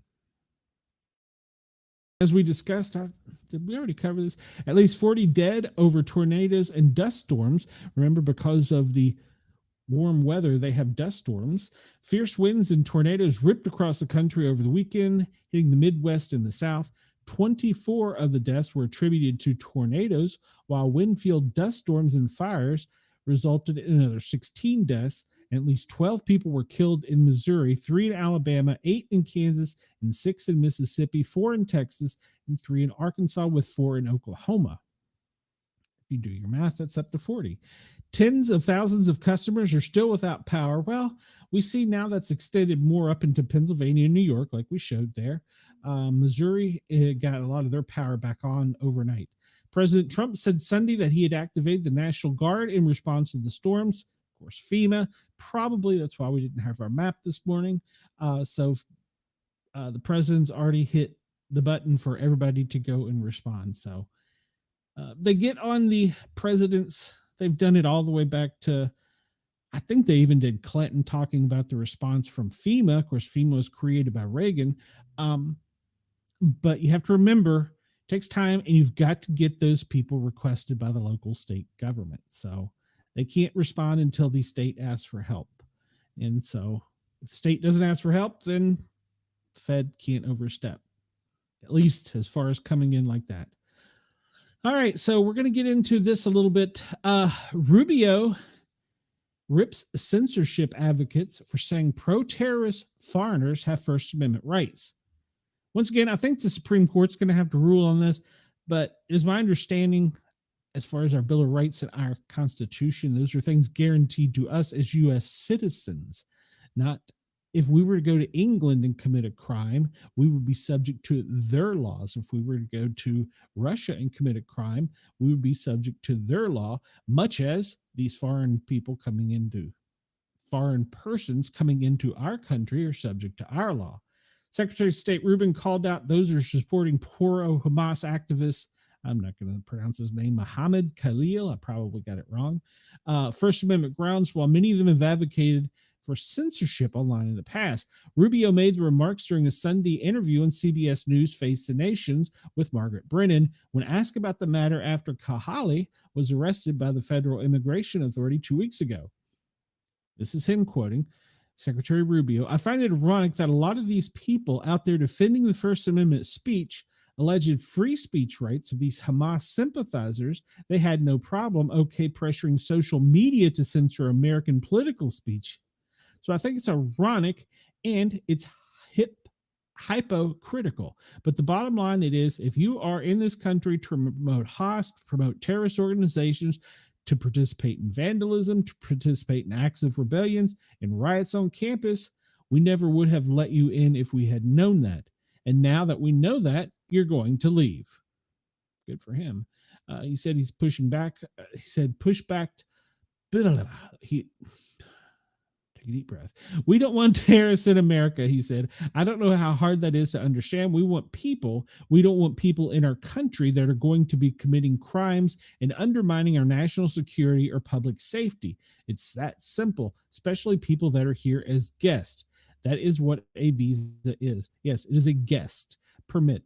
When you go into certain countries, you have to get them. As a flight paramedic, if I entered into certain South American countries, I had to get a visa, even if I was just landing on the tarmac, staying there for less than an hour to retrieve a patient from an ambulance and fly out of the country. I had to get a visa, so I was subject to their rules and regulations, and frequently we were boarded, especially in South America, by persons armed with rifles pointed at us and checking our passports. So as a country, we are sympathetic to many causes, but the Constitution we hold near and dear. And if you violate the rules as a person from outside of our country, hasta la vista, ta-ta, bye-bye, sayonara, whatever, GTFO. Sorry, it's that simple. That is the opinion of Sportcat. I guess I should make that clear. All right, so these are the monsters, according to the Trump administration, and they deported 250 gang members to El Salvador. Okay, you think our criminal justice system is bad? They bring these people in shackled and handcuffed, shave their head, strip them of their clothing, put them in white shorts, socks, tennis shoes, and a t-shirt so they all look alike. President Trump posted a video on Sunday of the criminal legal aliens arriving in El Salvador after his administration deported 250 of them, despite an order by an Obama appointed judge. I don't think it really matters who appointed the judge. I think it just matters that he's a judge. Trump team shared the video of the prisoners exiting plane along with the statement the president had posted on Truth Social. These are the monsters sent into our country by crooked Joe Biden. I really don't like the name calling on either side. And the radical left Democrats, now that I can probably agree with. How dare they? They thank you to El Salvador, and in particular, President Bukele, for understanding of this horrible situation which was allowed to happen in the United States because of incompetent leadership. We will not forget. The deportees upon arrival were delivered to a mega prison with an agreement between the Trump administration and the Salvadorian president.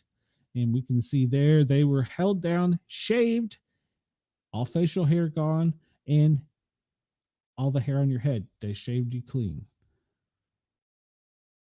Fox News reporter shared some details about the deportations which occurred on Saturday, including a list of the crimes allegedly committing. Per a senior Trump official admin, 261 illegals were deported, 137 of them via the Alien Enemies Act of 1798. 101 of them were Venezuelans removed under Title VIII, and 20 were Salvadorian, and 13... Okay, hold on. I'm getting ahead of myself. All right. The Trump administration, 261 illegals deported to El Salvador over the weekend. 137 via the Alien Enemies Act of 1798 were removed under the Title VIII section. 21 were Salvadorian gang members MS-13. 2 were special cases for El Salvador. Apparently, El Salvador wanted them back. They were 2 MS-13 ringleaders there in their country before coming to ours. Some of the rap sheets for those included kidnapping, sexual abuse of a child, robbery, aggravated assault on police officers. So they were pretty much bad people. We got them out. So Chris says, Biden is gone. Get over it. You have control now. Shut up and do something. That's right. Get off my lawn. So the White House press secretary Karen Levitt argued that the administration had not defied the judge's order because the position of that order was not lawful. The administration did not refuse to comply with the court order, when we talked about this earlier, which had no lawful basis, was issued after terrorist Trinidad aliens had already been removed from U.S. territories. The written order and actions do not conflict. Supreme Court has repeatedly made clear federal courts generally, key word there, have no jurisdiction over the president's conduct of foreign affairs. His authorities under the Aliens Enemy Act and his core Article 2 powers to remove foreign alien terrorists from U.S. soil and repel a declared invasion. If you ever see some of these thousands of people rushing our border and our guards not being able to do something, if you define invasion from a military point of view, that would mean it. So we now have the rights to defend our country. So most of these prisoners were gang members. Some were MS-13, and they had supplied drugs and guns throughout the country. And this is a continued effort to fight against organized crime and make our country safer. So, yeah, that was over the weekend. President Trump, even though he was out golfing and won his tournament, he was still quite busy. He was still busy helping and protecting the American people.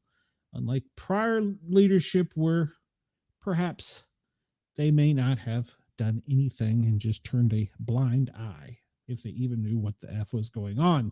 So, all right. The FBI has released over the weekend that ransomware that locks up people's data and demands crypto is back, and it is spreading, according to the FBI. And they particularly warned people that use Gmail and Yahoo. I don't know if Microsoft per se, but we're at highest risk. Don't click on anything is what this really means. If you click on it, it will put on a virus on your phone or computer, lock it up, and the terrorists will want money to get your stuff. $10,000 US in cryptocurrency. How many people have that laying around? You have that laying around? Well, don't click on anything. You won't have to worry about it. So yes, ransomware and malware is growing, especially on Gmail. We did talk about this earlier, but I'm sure, hopefully Ross won't kick me off his channel for discussing this. Secret Service agent and conservative media personality Dan Bonagino is the new FBI deputy director. The former Secret Service agent who ran unsuccessfully for office, and he has gained fame as a conservative pundit on TV shows and a popular podcast, is now been picked to be the FBI deputy director. He announced the appointment, he being the president, announced the appointment Sunday night in a post on Truth Social, praising Bonagino as a man of incredible love and passion for our country. No, they actually work together, Chris, and it's personal. So, in fact, I've got something to send Ross later today. President Trump announced his appointment last Sunday night in a post on Truth Social, praising him as an incredible man of love and passion for our country. He said it was great news for law enforcement and American justice. The selection placed his two staunch Trump allies atop the nation's premier federal law enforcement agency at a time when Democrats have raised alarm that the Republican president could seek to use the FBI to target his adversaries. I'll leave it at that.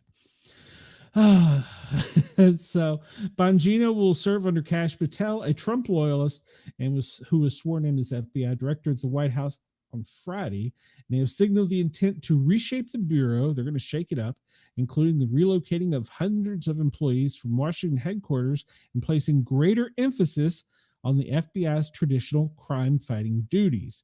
The deputy director serves as the second in command and is traditionally a career agent responsible for the Bureau's day-to-day law enforcement operations, whereas he was a career Secret Service agent. The position does not require Senate confirmation, but Bonagino, like Patel, has never served in the FBI, which is raising questions about their experience level facing the escalating national security threats. Natalie Barrow, the president of the FBI Agents Association, wrote in an internal newsletter to members Sunday night before Bonagino's selection was announced that Patel has agreed during the January meeting with her that the FBI deputy should continue to be on board active special agents, as has been the case for 117 years, for many compelling reasons, including operational expertise and experience, as well as the trust of our special agent population. Wendell says, I wonder if I can get a grant to hunt Bigfoot now. Well, who knows? So the two are inheriting a FBI that's pretty much in turmoil right now. The past month, there's been lots of things occur, lots of resignations, lots of realignment. So, the FBI is going to be going through some growth and change. Bonagino served on the presidential detail for then Presidents Barack Obama and George W. Bush, becoming a popular right-wing figure. He became one of the leading personalities in the MAGA event, Trump movement, to spread false information about the 2020 election, which Trump and his allies have continued to maintain was married by widespread fraud through such claims as have widely been rejected by judges. For a few years following Limbaugh's death in 2021, he was the chosen one for a radio show on the same time slot. Speaking of Bonagino, Bongino began his career with the NYPD for several years in the 90s before joining the Secret Service. Then, after retiring from the service, he became a commentary spokesperson on Fox News more than a decade and a Saturday night news show. Of course, we all know about his podcast. He had run for a popular U.S. Senate seat in Maryland in 2012 and for congressional seats in 2014 and 2016 in both Maryland and Florida in 2015. He has lost all races. During an interview last fall, Bongino asked Trump to commit to forming a commission to reform Secret Service, calling it a failed agency and criticizing it for the 2 assassination attempts last year. That guy should have been nowhere near you, Bongino said about the man who, authorities say, camped outside his golf course in the West Palm Beach area, where he was spotted with a rifle. During the same interview, he praised the Secret Service agent who saw the rifle coming out of the bush. All right, so Kash Patel and Bongino will succeed the 2 acting FBI leaders, Brian Driscoll and Rob Kiskane, who have led the Bureau since the departure of January in former Director Christopher Wray's. Wray was appointed by Trump in 2017 and held the job for the next 7 years before resigning at the end of the Biden administration to make way for his chosen successor. Which we might note, he did not have to resign, by the way. He could have continued. All right, another headlining news. We're running out of time. Other headlining news. Harvard is giving tuition free to families with incomes up to $200,000. Harvard announced today that will make tuition fees for tuition free for students from families with annual incomes up to $200,000 beginning in the 2025-2026 academic years. And attending Harvard will be completely free for students and families with household incomes under $100,000, with the university covering all billed expenses, including tuition, food, housing, health insurance, and travel costs. Additionally, each of these students will receive a $2,000 startup grant in their first year and a $2,000 launch grant during their junior year to help them transition. Why did they not have this when I was growing up? I wouldn't have become a paramedic. I'd been a pharmacist or a meteorologist, and two things that I chose to but couldn't afford. Oh well. So the expanded financial aid will help approximately 80% of U.S. families, and they will qualify for Harvard's financial aid, according to the university. Putting Harvard within financial reach for more individual widens the array of background experiences and perspectives that all of our students encounter. Well, yes, that's true. And hopefully we will get some great doctors.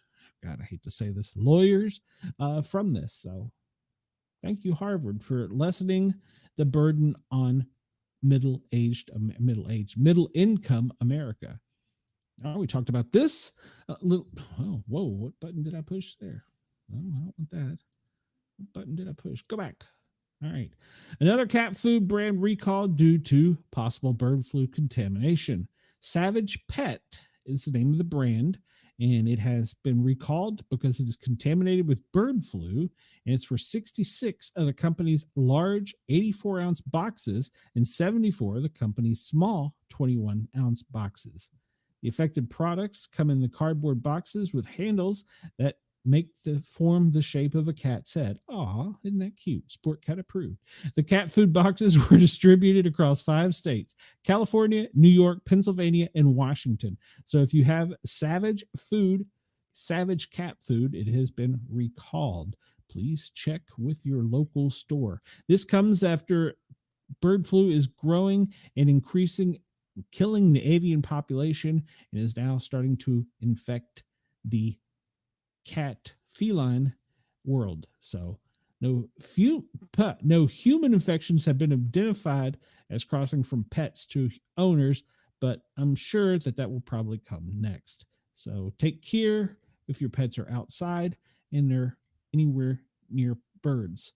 Let's see if it gives a list here. Let's see. Wild Coast Raw recalled its boneless free-range chicken formula pet food. And, of course, what we just talked about, Savage. Wild Coast was recalled. Savage has been recalled.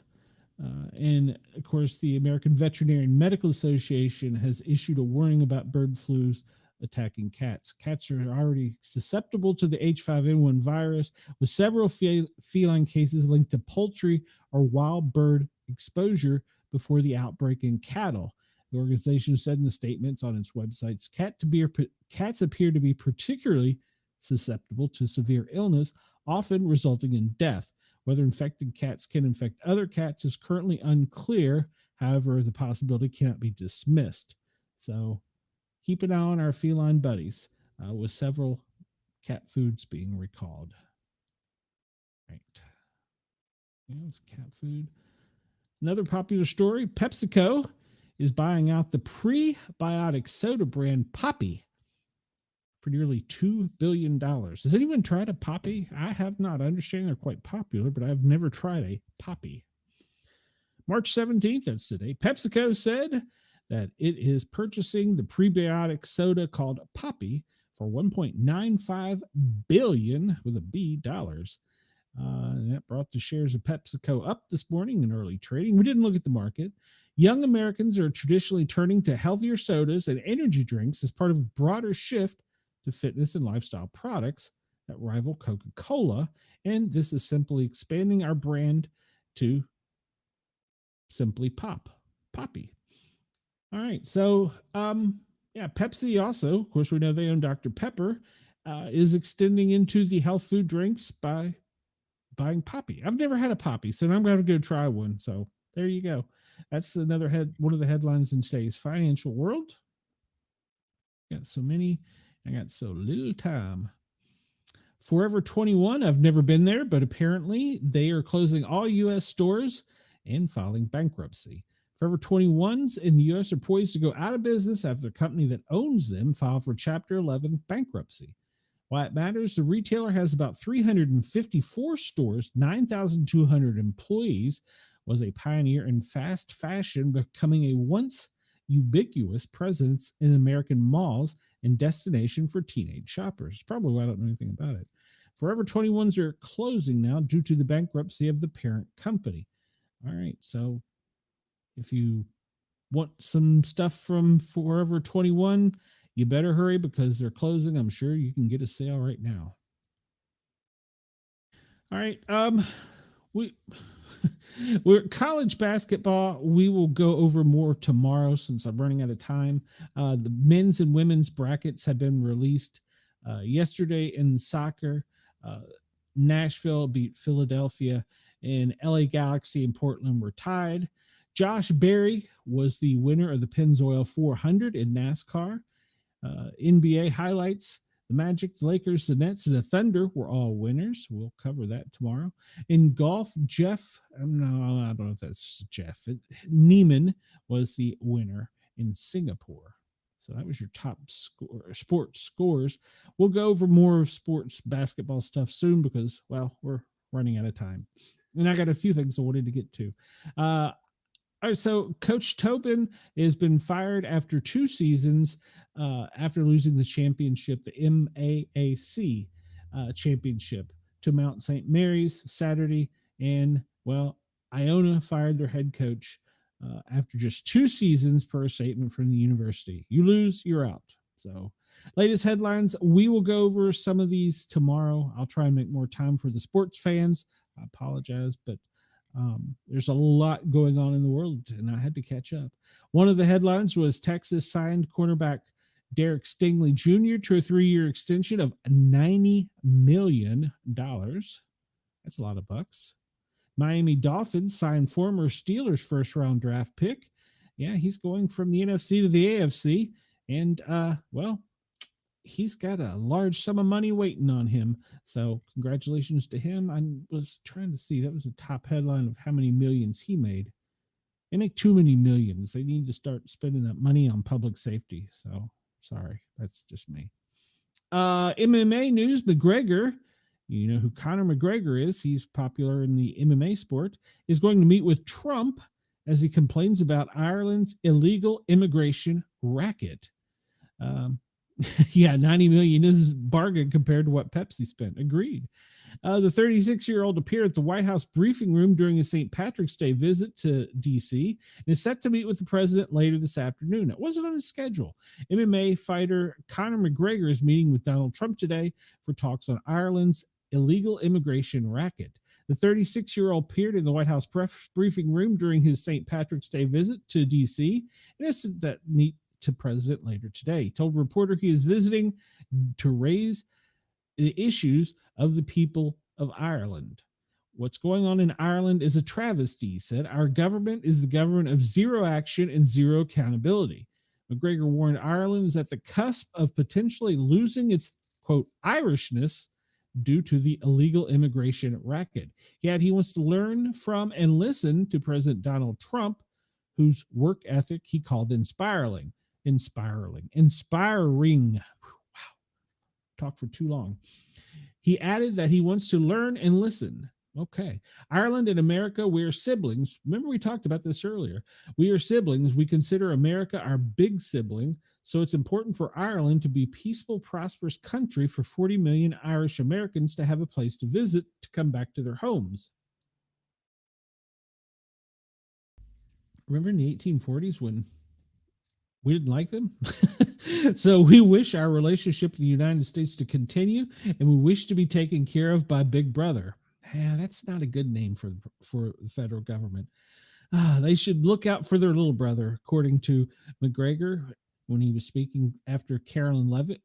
So, yeah. All right. Well, that was part of the daily press briefing that started at 1 that we missed, apparently.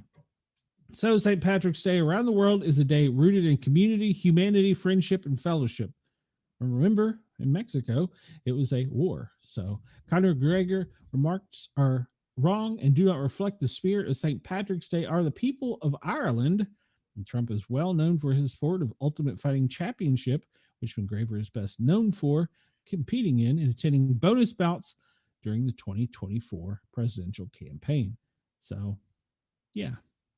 McGregor's had some controversy in Ireland after a woman accused him of raping her, and then he's had some problems because, well, he sells alcohol.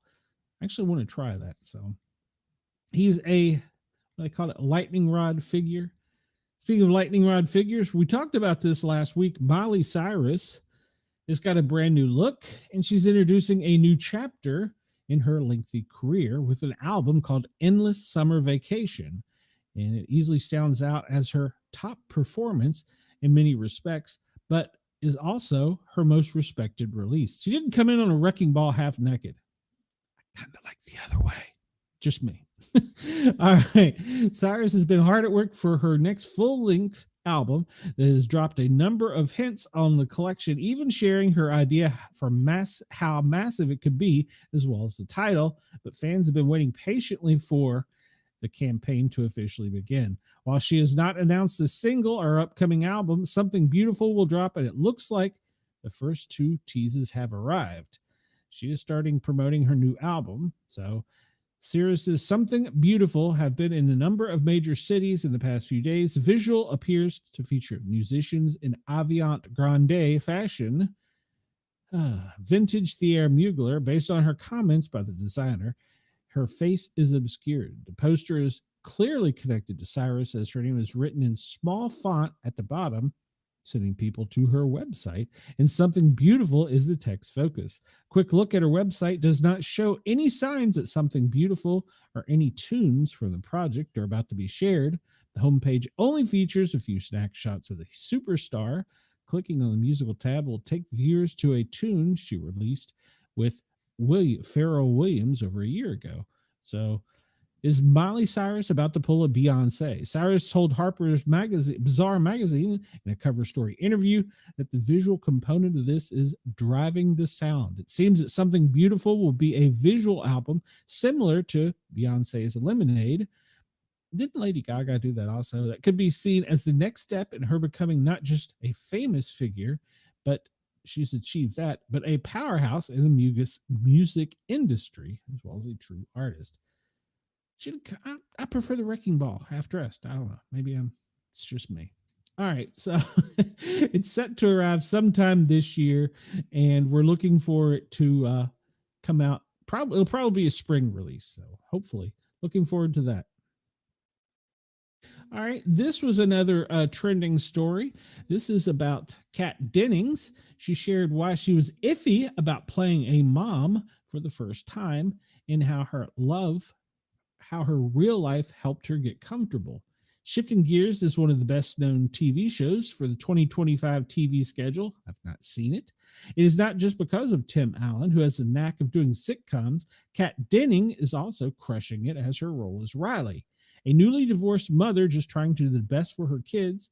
Playing a parent is a first time for the actress, and Dennings recently revealed that she was a bit iffy about taking this new role in her career.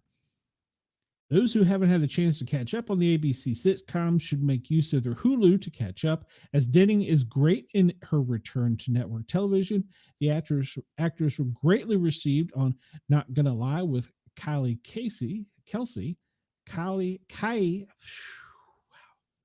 Anyhow, so this is a first for me that I've never played a mom. I didn't want to do next career wise. I'm 38. I'm in the area where I could play a mom, but me, how could I play a mom? I'm 12. Like, that's crazy. Obviously, the math is the math, but I was excited about the idea of doing something I've never before playing this up on my side of life. Tim Allen drove into the personal experience with grief, dove into his personal experience with grief and shifting gears. Kat Denning is able to lean into her life as well, while Raleigh has a lot on her plate. The sitcom that we hope to get figured out seems to navigate through the whole mom thing pretty well. It has not been renewed for season 2, but it is likely to be renewed for season 2. So check out that. That's a trending story about her. Today's Cinema Blend. We're wrapping up our day here, guys. And a new movie coming out that's supposed to be very popular. All right, The Amateur. All right, so Charlie is not your average typical CIA agent. He's a action hero. He's the Amateur. 20th Century Studios has revealed a new featurette and posters for The Amateur. It's a thrilling revenge movie from British director James Haw. This will be playing in theaters in April, and part of the final marketing blitz, they're releasing more footage. Get some people out to see this. I'll be watching in theaters. According to the reporter, this film follows a nerdy CIA cryptographer software guy who blackmails his own agency into training him to let him go after a group of terrorists who killed his wife in London. He realizes bosses will not act due to conflict of internal priorities, so he takes things into his own hands and goes after them, therefore making himself the Amateur. So I can't play them because of YouTube restrictions, but check out some of the trailers and teasers. It's actually pretty cool. So looks like it's going to be a good movie. We got one other thing to cover. And on March 8th, Detective Joseph Anthony Azcona of the Newark Police Division was killed in the line of duty. I wanted to talk about that. He was killed while investigating illegal weapons possession at the corners of Carteret Street and Broadway in Newark. 6:37, Sergeant Azcona and another officer arrived at the intersection to question a subject about a possible weapons possession. The subject began firing, and the officers immediately. Both officers were struck while in their vehicle still. 18 shots were reported. When responding officers arrived, they found Detective Azcona and the other officer both injured. Both officers were transported to the University Hospital, where Sergeant Azcona succumbed to his wounds at 2:30 a.m. The other officer was treated for non-life-threatening injuries. 5 juveniles were taken into custody. A 14-year-old who was injured, charged with weapons possession and murder. Sergeant Azcona had served the Newark Division for 5 years, the last 2 as a detective. He is survived by his mother, father, and 5 siblings. All right, he was I can never pronounce that, after his death, promoted to sergeant. So he was a patrol officer at the time of his death. See, how far back do we go here? I don't remember where we left off, but their line of duty death for firefighters this year, 2025, is now at 18, with the most recent being out of Missouri, Donald Camerich from the Pilot Grove Fire Protection Division. And then from the Ridgeville Volunteer Fire Department of Indiana, Don Kaler. And we'll go back a little bit further because I don't remember where we left off. Vernon Collett from the Johnson County Fire Protection Division in Missouri. So we'll try and get into that more in an upcoming show. Last but not least, before we lose our Australian audience, I want to thank Chief Officer Kaylee Jones. She is promoted to the Country Fire Authority Victoria, where she had held the role of Deputy Chief of Operational Performance and Capability.